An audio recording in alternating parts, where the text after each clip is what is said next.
تو اس کا انعقاد ایک تلاوت کلام پاک سے کیا گیا، اصحاب صفہ کی یاد کو تازہ کیا گیا، لوگوں کو تحفے میں ایک نبی اکرم صلی اللہ علیہ وسلم کی سنت مسواک وہ تحفے میں دی گئی، ایک عطر دیا گیا۔ اور جب آپ اسٹیڈیم میں داخل ہوتے تو جگہ جگہ نبی اکرم صلی اللہ علیہ وسلم کے فرمان احادیث وہ پڑھتے ہوئے جا رہے ہوتے، مذہبی علماء کو لا کر وہاں تقریریں کروائی جا رہی ہیں،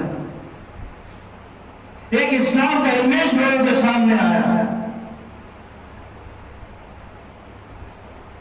ہم اپنے چند دن کے ورلڈ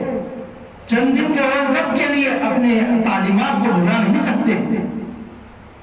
یہ کر کے دکھایا انہوں نے، ایک دوسرے ملک کے ساتھ صلہ رحمی کر کے دکھائی۔